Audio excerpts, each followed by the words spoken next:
വറ്റൽ മുളക് കൊണ്ടുള്ള ഒരു അച്ചാറാണ്. ഇതേപോലെ ഇരിക്കുന്നതാണ്. നല്ല ഉണ്ടോ? ഇത് ഇരിക്കും തോറും നല്ല ടേസ്റ്റാണ്. ദോശയ്ക്കും ചപ്പാത്തിക്കും എല്ലാ പലഹാരങ്ങളുടെയും ചോറിന് ഇതൊരു കഷ്ണം ഇത് ഇത്രയും മതിയാകും. അത്രയ്ക്ക് ടേസ്റ്റാണ്. ഇതാ കണ്ടോ, അതീവ ടേസ്റ്റുള്ള വറ്റൽമുളക് അച്ചാറാണ്. കണ്ടു നോക്കുക. ഹായ് ഫ്രണ്ട്സ്, എല്ലാവർക്കും നമസ്കാരം. ഇന്ന് ഞാൻ പ്രത്യേകമായിട്ടുള്ള ഒരു നല്ല മുളക് അച്ചാറാണ് ഉണ്ടാക്കുന്നത്. വറ്റൽ മുളക് കൊണ്ടുള്ള അച്ചാറാണ് ഉണ്ടാക്കുന്നത്. ഇത് നമുക്ക് ദോശയുടെ കൂടെ എല്ലാ പലഹാരങ്ങളുടെ കൂടെയും ചോറിന് ഇത് മാത്രം മതിയാകും. നല്ല എരിവും പുളിയുള്ള നല്ല ഒരു മുളക് അച്ചാറാണ് ഉണ്ടാക്കി കാണിക്കുന്നത്. മുളകിന് വളരെയധികം ഗുണങ്ങൾ ഉള്ളതാണ്. അത് ഇപ്പോൾ പറയാൻ ഒരുപാട് സമയം എടുക്കും. അതിനാലാണ് ഇത് 15 വറ്റൽ മുളക് എടുത്തിട്ടുണ്ട്. പിന്നെ ഒരു നാരങ്ങ വലിപ്പത്തിലുള്ള പുളി, വലിയൊരു നാരങ്ങ വലിപ്പത്തിലുള്ള പുളി എടുത്ത് വെള്ളത്തിലിട്ട് കുതിർക്കണം. എന്നിട്ട് നല്ല പോലെ ഒന്ന് വൃത്തി ഇതിലിട്ട് കഴുകണം. മുളകിൻ്റെ ഞെടുപ്പ് മാറ്റിയിട്ടുണ്ട്. ഞെടുപ്പ് മാറ്റിയിട്ട് വേണം ചെയ്യേണ്ടത്. പിന്നെ കഴുകി വൃത്തിയാക്കി ഇതുപോലെ വെള്ളത്തിലിട്ട് വെച്ചേക്കുക. എന്നിട്ട് ബാക്കി കാര്യങ്ങൾ ചെയ്യാം. ഒരു പാത്രം അടുപ്പിൽ വെച്ച് ചൂടാക്കുമ്പോൾ 1 ടീസ്പൂൺ ഉലുവ ഇടാം. എണ്ണയൊന്നും ഒഴിക്കണ്ട. ഉലുവയ്ക്ക് മൂക്കാൻ ഇത്തിരി സമയം വേണം. അതുകൊണ്ടാണ് ഉലുവ ആദ്യം ഇട്ടത്. ഉലുവ ഒന്ന് ചെറുതായിട്ടൊന്ന് ചൂടായി വരക്കട്ടെ. അപ്പോൾ നമുക്ക് കടുക് ഇട്ട് കൊടുക്കാം. ഒരു 2 ടീസ്പൂൺ കടുക് കണ്ടോ, 2 ടീസ്പൂൺ. കടുക് ഒക്കെ ധാരാളം ഉപയോഗിക്കുന്നത് നല്ലതാണ്. ശരീരവേദനയൊക്കെ പോകുന്നതിനും ശരീര ശക്തിക്കൊക്കെ വളരെ നല്ലതാണ് കടുക്. കണ്ടോ, കടുകും കൂടെ പൊട്ടിട്ടത്. ഉലുവയൊക്കെ ചുമന്ന് വന്നിട്ടുണ്ട്. കടുക് പൊട്ടിയിട്ടില്ല. അപ്പോൾ നമുക്ക് ഒരു 2 ഇഞ്ച് വലിപ്പത്തിൽ ഇഞ്ചി അരിഞ്ഞത് ഇട്ട് കൊടുക്കാം. പിന്നെ വെളുത്തുള്ളി ഒരു 17 അല്ലി വെളുത്തുള്ളി ഇട്ട് കൊടുക്കാം. ഹൈ ഫ്ലെയിമിൽ വെച്ച് തന്നെ ഒന്ന് നമുക്ക് വറുത്തെടുക്കാം. പച്ചമുളകും ഇഞ്ചി 2 ഇഞ്ച് വലിപ്പത്തിൽ ഒരു പച്ചമുളക്, വെളുത്തുള്ളി ഒരു 17 അല്ലി എല്ലാം കൂടെ ഇട്ടാണ് വറുക്കുന്നത്. കടുക് പൊട്ടി തുടങ്ങിയില്ല, വറുത്ത് വരട്ടെ. ആ കടുക് പൊട്ടി വരുന്നുണ്ട്. ആ ശബ്ദം കേൾക്കുന്നത് ഉണ്ടോ? കടുക് പൊട്ടുന്നുണ്ട്. പിന്നെ മണമെല്ലാം നല്ല മണം വരുന്നുണ്ട്. അതിൻ്റെ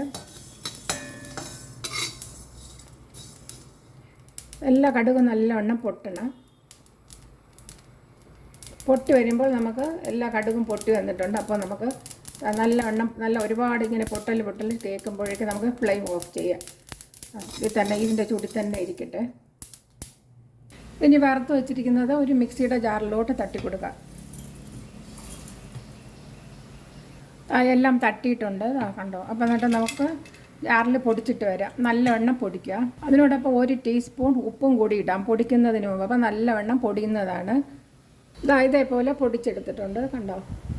ഇനി ആ പാത്രം തന്നെ ചീനച്ചട്ടി എടുത്ത് അടുപ്പിലിട്ട് വയ്ക്കാം.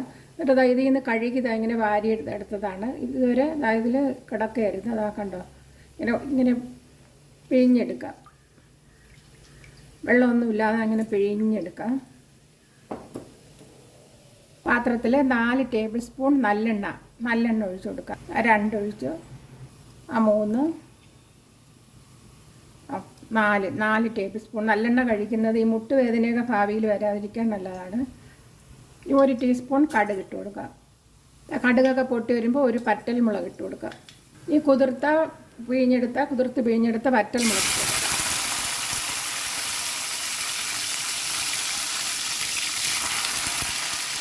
അതിനോടൊപ്പം ഒരു 2 സെക്കൻഡ് കഴിയുമ്പോഴേക്കും നമുക്ക് 1 ടീസ്പൂൺ ഉപ്പ് പിടിക്കുന്നതിന് വേണ്ടി. ഇപ്പോൾ വെള്ളത്തിലിട്ട് വെച്ചാലും മതിയായിരുന്നു. അതിട്ടില്ല, അതുകൊണ്ട് അത് കാരണമാണ് ഇപ്പോൾ ഉപ്പിട്ടത്. ഇതുപോലെ ഒന്ന് മൂത്ത് വരുമ്പോഴേക്കും ഒന്ന് ഫ്ലെയിം കുറച്ച് കൊടുക്കുക. ആ മൂത്ത് വരുമ്പോഴത്തേക്ക് ഒരു കൂമ്പാരം 1 ടീസ്പൂൺ മല്ലിപ്പൊടി ഇട്ട് കൊടുക്കുക. 1 ടീസ്പൂൺ കൂമ്പാരം മുളക് പൊടി ഇട്ട് കൊടുക്കുക. ഇതൊന്ന് ഇളക്കി കൊടുക്കാം. ഫ്ലെയിം തീർച്ചയായിട്ടും ലോ ഫ്ലെയിമിലേ വയ്ക്കാവൂ. ഈ മുളകൊന്ന് മൂത്ത് കഴിഞ്ഞാൽ, ഇതുപോലെ മുളകൊന്ന് മൂത്ത് കഴിഞ്ഞാൽ, അപ്പോൾ ഇതൊക്കെ കിടന്നൊന്ന് മൂക്കുന്നതാണ്. അപ്പോൾ അതിന് നമ്മൾ ഇത് പൊടിച്ച് വെച്ചിരിക്കുന്ന ഇതും കൂടി ഇട്ട് കൊടുക്കാം, തട്ടിക്കൊടുക്കാം.